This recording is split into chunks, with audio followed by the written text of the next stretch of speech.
Welcome back to our Women in Sports series here at Black Sports Network. My name is Brianna DeBose. In front of me, I have the Natasha Cloud of the Washington Mystics, their point guard, St. Joseph's University alum. Natasha, thank you so much for agreeing to do this interview. We're so excited to have you. We want to hear more about your story. Thanks for joining us today. Yeah, I'm so excited to be here. Thank y'all for having me. And you ain't have to put "the" in front of my name. the Natasha Cloud, because Natasha. I mean, your name holds some weight. We're going to get into it, but like, you have been making so many waves in your own right beyond the game. I mean, obviously you led the Mystics to a championship. So thankful. My hometown. Thank you. Thank you for bringing it back to us, back to the DMV. But, you've been making so many waves outside the game, and we're going to jump right into this and just get into your story and how you kind of got to where you are today. Ready? Cool? Ready. All right, bet. What is something that has brought you joy into the new year, and why? Cool. This year has been really, really hard. Obviously, 2020 was just trash. Shit. It was a shit show, to say the least. Yeah. Not only from a pandemic standpoint, but then from the racial tension that has just plagued our country. So coming into the new year, 2021 for me is the year of Black joy. Because for us as Black people to find joy in a country that has been set up to see you fail, to continuously approach every day with an appreciation for life and embracing it, even though we have to go through all these traumas and all these roadblocks that are set up for us. I mean, that's rebellion. Like, to me, Black joy means to rebel. And so when we're in this fight of social reform and social justice, that's just been my main focus. It's just my joy, Black joy, the people around me, my community. And also, like, the little things. My family's healthy, my family's safe. We've been able to provide for, me and my wife have been able to provide for our families. And so we never take those things for granted, for sure, too. Absolutely. I mean, it seems like the most simple things that we took for granted pre-COVID are the things that matter the most. It's crazy, but I'm right there with you. Like, healthy family, can we provide? Yes. Like, basics, essentials, all of that, like, we're good. Now, you kind of alluded to it a little bit, like you talked about it, social justice this year has been a lot, to say the least, right? Walk us through your decision to opt out the 2020 WNBA season, right? You're coming off this championship win. How are you feeling when you're making this decision? And then how are you feeling now, months later, after you've made it? Yeah, so it was really crazy. It was the hardest decision I've ever had to make in my career this far. For me, we're, like you said, we're coming off 2019 when we won our first momentum. ever. Yeah. Man, crazy momentum. I mean, like, as a team, we broke every WNBA record that you it was crazy. So you're coming off that year, you're excited to get back. I'm working out, I'm getting ready to go into like what is deemed a wobble. And then George hits, Breonna Taylor hits, Ahmaud Arbery hits. And like, especially with George Floyd, we were talking as a player rep, we're talking 2 days later on union calls about the logistics of the wobble. And I'm sitting there on the call like, bro, I could cry. Like, I could cry at any moment right now, because as a Black person in America, after seeing George Floyd be brutally murdered in broad daylight in front of everyone to see by those that are supposed to serve and protect, as a Black American, you feel all that. I didn't have to know George to feel that pain. I didn't have to know Breonna Taylor to feel that trauma. And so I have every emotion. I'm like, I can't sit here and talk about basketball. Because this is so much bigger than basketball. This is bigger than us. This is bigger than the WNBA. This is bigger than our championship that we won. Like, this is the moment. And there hasn't been so much leverage behind the Black Lives Matters movement as there was this summer. Yeah, so crazy. This is the moment to capitalize. This is the moment to, just really like dive into it. So for me, talking to my wife, talking to my parents, I depend on God a lot for my journey in my career, putting my trust in Him. And at the end of the day, I was just like, when I bring children into this world, what are they going to say if I didn't step up in this moment? Like, I want a better future for them, where they aren't judged by the pigment of their skin. They're not judged or seen as less than or inferior. There aren't these systemic there aren't these oppressing things that are set up systemically so we can't succeed. So it's just the point of being on the front lines, being with my community. I think a lot of times as athletes, we can be put on this pedestal. And for me, I'm saying I want to be off the pedestal. I want y'all to see me, because when we take those jerseys off, I'm a Black bisexual woman in America. And for that, my life is always at a threat. So that is our reality. So just to be impactful is to be present. And that's what I wanted to do. Absolutely. Now, you were married to another professional athlete. It's two pro athletes under one roof. Hear that, baby? Two pro athletes under one roof. Now, what are these conversations like at dinner? I am intrigued to know, like, all these things are going on. Like, what are you all talking about social justice, about impact, you know, speaking out in your respective sports? Because she plays softball, right? So Yes. Obviously very different demographically from basketball. Absolutely. What are the conversations at dinner about, like, you know, how you all can kind of reach people and create an impact? Man, our conversation is going to be heavy. And that's another thing, like, as a Black American, you can't not talk about anything but this when we're in like the fire of it. So our conversations are always deep. You know, we talk about our future children. We talk about using our platforms to be a voice for the voiceless. I think that for me, I'm a little bit older. I'm 29, she's 24, turning 25. So I'm a little bit more established in my career. And so for me, it was a thing of, I know you want to use your platform. I know you want to speak out. So I'm going to challenge you to do so, because there's a lot of young Black girls out there that look like you, that need you to speak up, that need you to step up and be a voice and be there for the representation, because they see you, and in you, they see themselves. So those are a lot of our conversations. She keeps me in check a lot of times, because it can be hard. And, you know, when your emotions are in it, you could pop off at any moment. So she's definitely like my grounding person too, because I'll be ready to pop off with like disrespect. Just be like, yo, y'all said what? What you said? Wait, you said, hold on, let me get this in. Vax. So it's also nice to come home and be able to take your armor down and be understood, not only from, you know, the perspective of being an athlete, but then the perspective of being an athlete that needs to step up to be a role model. Understanding the pressures that we face, understanding how draining this can be at times, but it's such a necessary drain. So just being able to recharge each other too. Absolutely. Now, you have been very outspoken, and which I love. I'm like, yes, say it, unfiltered version. You know, you've been very outspoken on your social justice stance, from protesting police brutality to being a champion for LGBTQ plus rights. How would you like define your activism, and what propels you forward even when you may get some backlash for speaking out?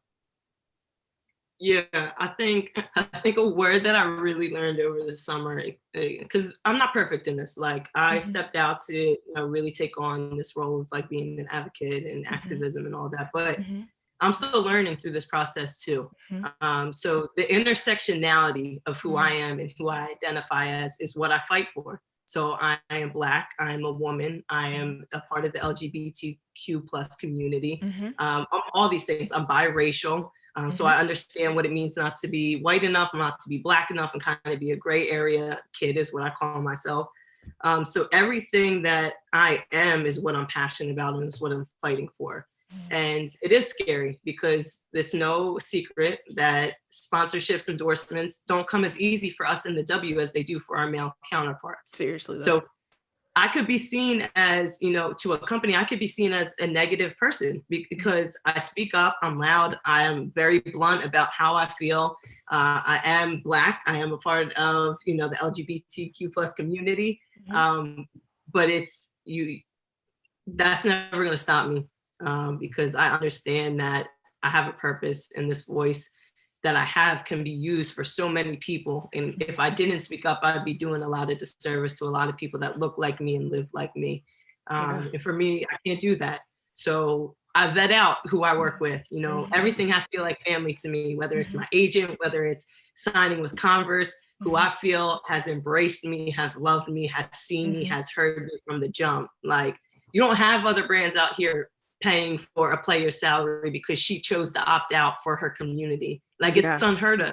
Yeah. And then doing work with Hennessy, like, you don't see brands that have Black men as CEOs or Black men as, you know, their ambassadors and spokespeople. Like, and then to be the first for Converse. I am their first Black bisexual woman to ever sign from an athlete standpoint. Yes. And that alone, for me, it means the world to me. It means the world to my family, because I am breaking barriers and kind of paving the way. But I also understand that representation matters with young children that are now looking to me like, wow, I can be the next Natasha Cloud, not only on the court, but off the court.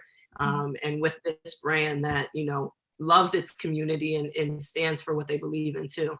Seriously though, like when people say, because I know this is always brought up and it drives me bonkers, like LeBron is debating with this European soccer player a few days back, and guys like, you know, don't get involved with politics. I hate when athletes get involved with politics.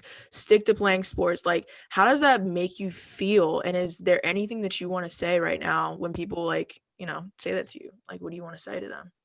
For him, I don't even know why he's speaking, because I mean, like, this isn't his country, so he has nothing to fight for here. Right. He's also not Black, so you should probably just, if you're not Black, you shouldn't speak on any issues. Like, just shut up. When I saw that, I was pissed, because I commend LeBron. I don't think people understand how much this man, how he understands his power, and he understands that he could fall into being a Michael Jordan that decided not to speak up because he just wanted to be an athlete, but he chooses not to.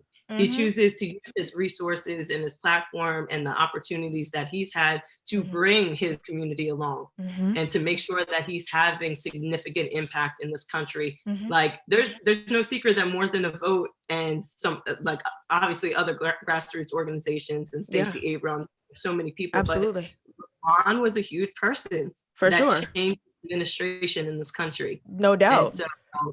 And so what I say to people all the time is, at the end of the day, when he takes that jersey off, or when I take my Mystics jersey off, he is a Black man and I'm a Black woman in America. And again, for that, we are seen as less than, we are seen as inferior, we are looked at as not human.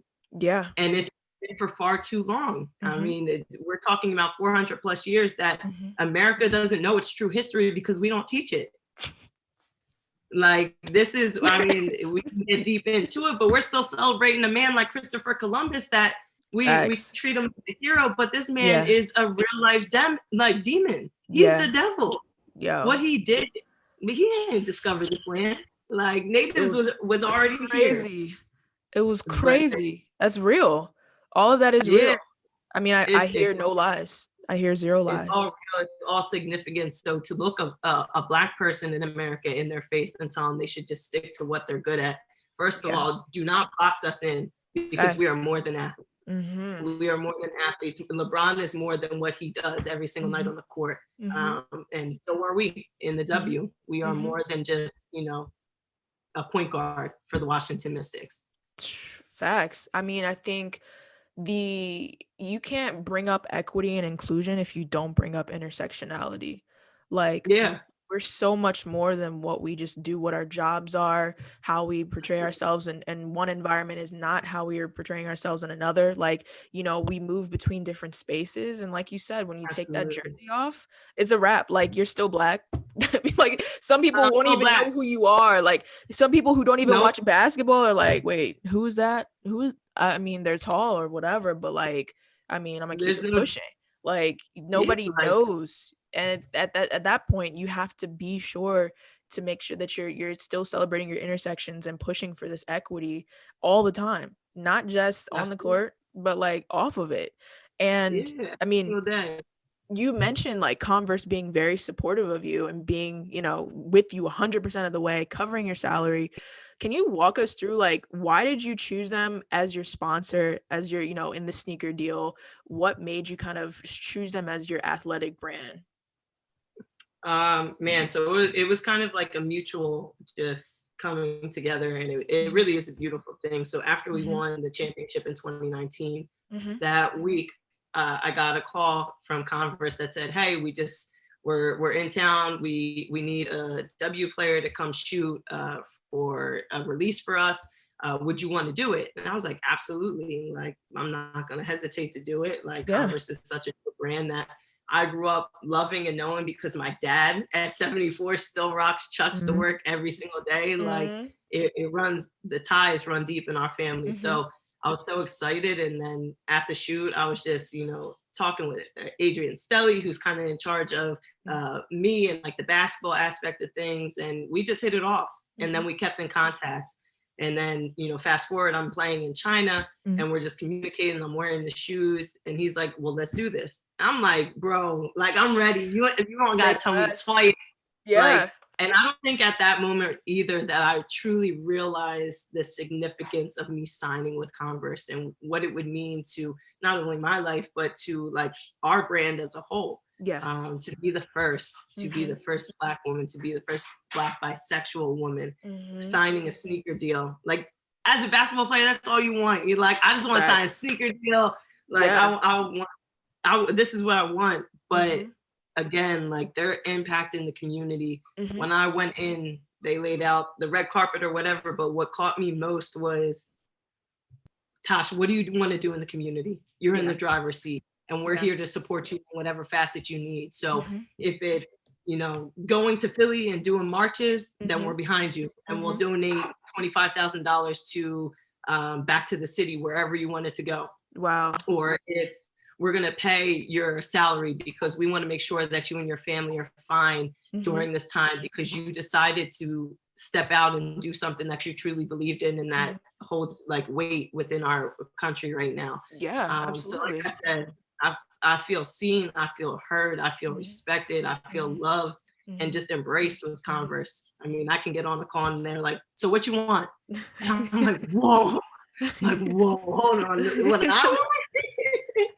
But it's truly a special, it's a family feel. And like I said, that's the most important to me. Everything has to feel like family. I know that I can call anyone within the Converse, family, and they're going to help me, and vice versa. I'm going to help them if they need any help.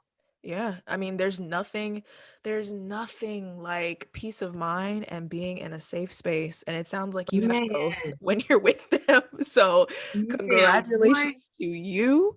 Thank you. Yeah, I mean, a lot of women's basketball players do not get the same sponsorships, do not get the same notoriety. We already know the pay disparities. I don't have to go through the stats. If you don't know and you're listening to this, Google it. It is absolutely atrocious. But I'm really happy for you. When I saw that, I was like, yo, this is dope. We're making waves. We're making waves. Now, I want to pivot a little bit, because if you don't know about Natasha Cloud, you had quite a college career. We were talking about it before the interview. And, you come from a mid-major, St. Joe's in Philly, and you're the starting point guard. We're doing the scouting report. I'm like, yo, who's the 6-foot point guard? Why is she leading the nation in assists? What is going on? Why are we doing a scout right now? It was y'all was tough though. Yeah, I hated playing y'all, because I knew it was the game that we were gonna beat each other up. Crazy, man. Yeah. The prep was wild, but can you talk to us a little bit about your journey? And is there any advice you'd like to offer to other mid-major athletes that are looking at you, starting point guard in the WNBA, trying to get where you are? Don't let no one tell you can't do it.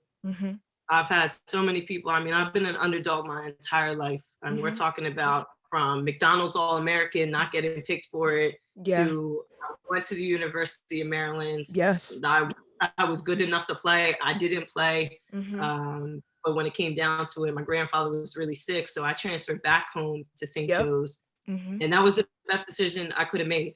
Like, for myself, my life, my career, to play 20 minutes away from my family. My grandfather got to see me play 2 years into my WNBA career.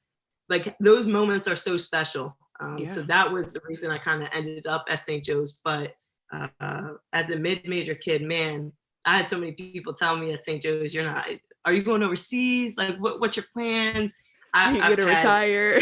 Are you going to retire? I've had people tell me I wasn't going to make it out in the real world. Like some crazy stuff people will try to say to you to kind of get you off track. But I just stayed quiet. I stayed humbled. I stayed in the gym.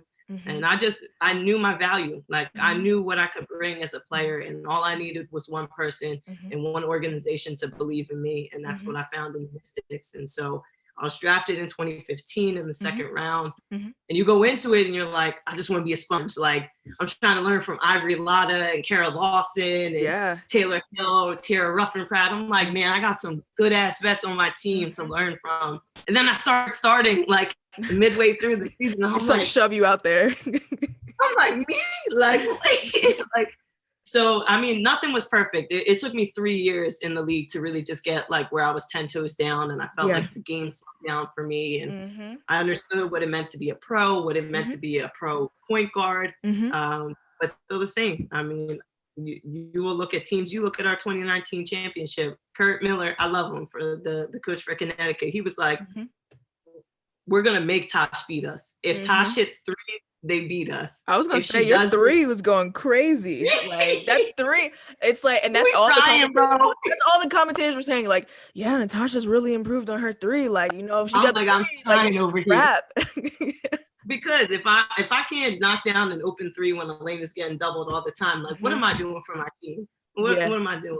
But for all the mid majors out there, like, believe in yourselves and understand that politics may play a lot in this sport, because that's the truth. But someone will see you. If you stay your course, if you stay true to yourself and who you are. One of my biggest things is know your why. Know why you're doing what you're doing and who you're doing it for. And when you know that, nothing can knock you off course. And so I just kind of stay true to that. Absolutely. Now, pivoting a little bit more, right? This interview will air. I don't know. We moving. Yo. This interview will air during Women's History Month, a month that doesn't always celebrate Black women enough, nor all the intersections that we offer. You know, Ooh, run that back. What stands out to your mind that is significant to you and your intersectional experience as a Black woman when you think of, you know, Women's History Month? Oh man, I think for me, what always stands out is all the women that paved the way for me to be where I am today. And I don't think they get their flowers and what they deserve, but all the OGs of our league, all the women that I stand beside every day in the locker room or on the court. I mean, we really, when you just look at women in history, I mean, Black women have saved this country on numerous occasions. We have raised not only our own families, but others people's family. I mean, America is built on the backs of Black people. That's not a secret. But when you're talking about Black women, there are so many things set up to see us fail that we need to be 10 times better at what we're doing than our other counterparts, and to continuously succeed and to continuously thrive, even though there's so many things set up to see us fail. It's such a beautiful thing. And so I just look at Black women as like in amazement, like not only the beauty, it doesn't matter what color, what size, whatever it may be, like Black women are just beautiful. And then on top of it, we're powerful and we're strong and we're independent and we can get it on our own. And so when you talk about Women's History Month, it's a celebration of all women, but like you said, Black women don't really get the flowers that they deserve and what we continue to do for this country. And so, you know, while I'm happy it's Women's Month, it needs to be every month needs to be Women's Month. Every month needs to be, we need to celebrate Black history and women's history because it's so pivotal to our country as a whole. I feel that. Now, last question that I have for you before we get into some quick fire questions. What cool initiatives that you can share with us? What cool initiatives do you have coming up in 2021 outside of sports, you know? Man, I'm so excited because I know for us, for me, over the summer, it's like when you look at social reform as a whole, it's like it can be super daunting. Like, where do you even start? Because there's so many things that are just out so many levels. Bro, there's so many levels to it. So it's like, what are low-hanging fruits that we can have immediate impact on? Over the summer, it was the voting initiative. Now going into 2021, I really want to be like, I want to have a blueprint for what, because I'm not only playing again, Now I have to also be, this version of myself that's a leader on the court, but also a leader in the community. So I want everything mapped out about what I'm passionate about, what needs to be spoken about, what needs to happen in DC. Like, DC is a second home to me. So I truly care about what we're doing for our communities, especially in Southeast DC where we play. In our lower economic areas, what do we need in order to succeed and have different resources, different opportunities, to create different paths for our children? So I don't have set things yet. I have a list that we have to kind of narrow down. Working through the list. Listen, we're working through the list, but it's a collaborative thing. So when I go to DC, like I want to sit down. What have we tried in Southeast DC? What hasn't worked? What does work? What can we allocate to this neighborhood so we can help more? And then also bringing it back here to Philly, where I'm from, and making sure that I'm doing my due diligence, because it's no secret with the pandemic, violence and crime has gone up sporadically. So just make sure that I'm using my platform, my resources, to make sure that our community has what they need. Absolutely. All right, that's a perfect segue.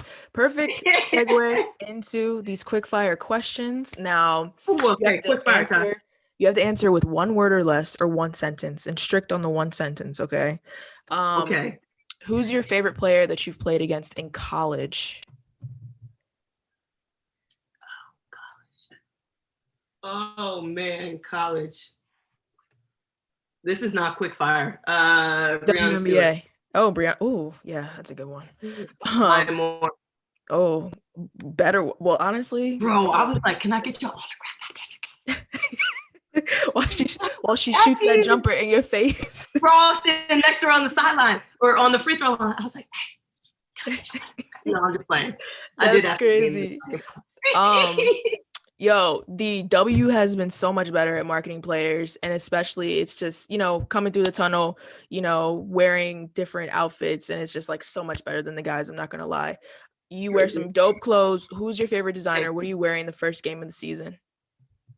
Ooh, it has to be one sentence. Don't knock the H&Ms, the Forever 21, the Zaras. Seriously. I mean, as long as you can put it together, boom.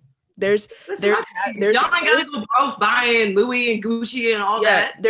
There's fashion and swag and being able to actually dress and have your steez, and then there's super expensive clothes that you don't know how to wear. Yeah. So I can't buy, and I'm not buying no $300 sweatshirt. It's not gonna happen. Agreed. I'll buy some shoes for that price, but I ain't buying no weed for that.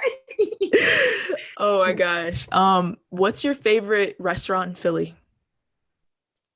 Ooh, my birthday was the 22nd, so my wife took me to Barclays Prime. It's a steakhouse out here, man. It's the first time I ever closed my eyes eating. You're like, yes, this is it. What's your favorite place to be, or where's your favorite place to be on an off day? With my family. I love it. And what's a cause that you really care about? Every Town is a nonprofit organization focused on gun violence. And it surrounds, it believes in your right to bear arms, but it also believes in sensible gun laws surrounding those. So if y'all haven't checked it out, check out Every Town. There's a huge bill that needs to be passed for background checks that is in place now. So y'all research it, call your senators, blow them up, and make sure that they're passing it, because we need it in this country desperately. Boom. I know that wasn't one sentence, but I had to. I mean, it was good. I mean, it was meaningful. So absolutely, pull up on them, call your senators, all of it. And phone them. All of it. And that is our interview. Natasha Cloud, thank you so much for coming on BSN for our Women in Sports series. I'm Brianna DeBose, and that's all we got. Thank you so much. Thank y'all for having me. Absolutely.